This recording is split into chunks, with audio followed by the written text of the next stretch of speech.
കഴിഞ്ഞ വർഷം അന്താരാഷ്ട്ര T20യിൽ സ്വപ്ന ഫോമിലായിരുന്നു Malayali wicket keeper batter Sanju Samson. 2024 ഇന്ത്യക്ക് വേണ്ടി T20യിൽ ഏറ്റവും കൂടുതൽ റൺസ് നേടിയതും സഞ്ജു തന്നെ.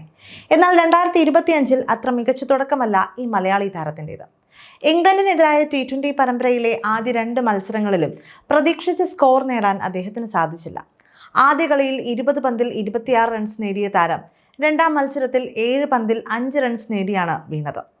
രണ്ടാം T20യിൽ സഞ്ജു ഫ്ലോപ്പായതിന് പിന്നാലെ താരത്തിന്റെ ദൗർബല്യങ്ങളിലൊന്ന് ചൂണ്ടിക്കാട്ടി മുൻ ഇന്ത്യൻ ഓപ്പണറും പ്രമുഖ ക്രിക്കറ്റ് അനലിസ്റ്റുമായ ആകാശ് ചോപ്ര രംഗത്തെത്തിയിരിക്കുകയാണ്. എക്സ്പ്രസ് പേസിനെതിരെ സഞ്ജു പതറുന്നുണ്ടെന്നാണ് ആകാശ് ചോപ്ര ചൂണ്ടിക്കാട്ടുന്നത്. വേഗത കൂടിയ പന്തുകളിൽ റൺസ് നേടാനും അവർക്കെതിരെ ആധിപത്യം പുലർത്താനും സഞ്ജുവിന് സാധിക്കുന്നില്ലെന്നാണ് ആകാശ് ചോപ്ര പറയുന്നത്. അഭിഷേക് ശർമ്മ വേഗം പുറത്തായി. എന്നാൽ കഴിഞ്ഞ കളിയിൽ റൺസ് നേടിയതിനാൽ അവനെക്കുറിച്ച് കൂടുതൽ സംസാരിക്കുന്നില്ല. 140 km/മണിക്കൂർ വേഗതയ്ക്ക് മുകളിലുള്ള പന്തുകളിൽ സഞ്ജുവിൻ്റെ പ്രകടനം എങ്ങനെയാണെന്നുള്ള കണക്കുകൾ ഞങ്ങളുടെ സ്റ്റാറ്റ്സ് ടീം പുറത്തിറക്കിയിരുന്നു. അവൻ്റെ പ്രകടനം വളരെ സാധാരണമായിരുന്നു. അവൻ റൺസ് നേടിയില്ല, വിക്കറ്റും നഷ്ടപ്പെട്ടു. സഞ്ജുവിൻ്റെ സ്ട്രൈക്ക് റേറ്റ് വളരെ കുറവാണ്. ഡീപ്പിൽ ഫീൽഡറെ നിർത്തി ബൗൺസറുകൾ എറിഞ്ഞ് അവനായി കെണി ഒരുക്കുന്നതാണ് ഇപ്പോൾ കാണുന്നത്. 2 കളികളിലും അവൻ ഡീപ്പിൽ ക്യാച്ച് സമ്മാനിച്ചു. ഈ പരമ്പരയ്ക്ക് മുൻപുള്ള 5 കളികൾ പരിശോധിച്ചാൽ അവൻ 3 സെഞ്ചുറികൾ നേടിയിട്ടുണ്ട്. സെഞ്ചുറിയും ഡെക്കുകളും തുടർന്നുകൊണ്ടിരുന്നു. അത് ഓക്കെയാണ്. ഗസ് അറ്റ്കിൻസനെതിരെ ആദ്യ T20യിൽ 22 റൺസ് നേടിയ ഓവർ മാറ്റി നിർത്തിയാൽ അവൻ ധാരാളം റൺസ് നേടിയിട്ടില്ലെന്ന് നിങ്ങൾക്ക് മനസ്സിലാകും.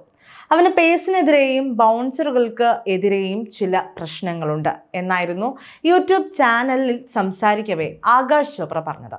അതേസമയം ഇംഗ്ലണ്ടിനെതിരായ പരമ്പരയിലെ ആദ്യ 2 കളികളിലും ജോഫ്ര ആർച്ചറിന്റെ പന്തിലായിരുന്നു സഞ്ജു സാംസൺ വീണത്.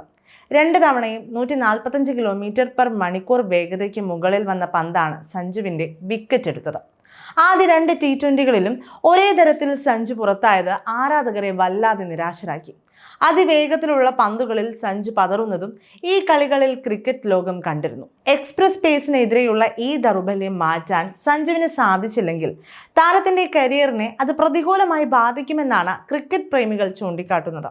T20യിൽ പരമ്പരയിലെ ആദ്യ 2 കളികളിലും വിജയം നേടിയ ടീം ഇന്ത്യ നിലവിൽ പരമ്പരയിൽ 2-0 മുന്നിലാണ്.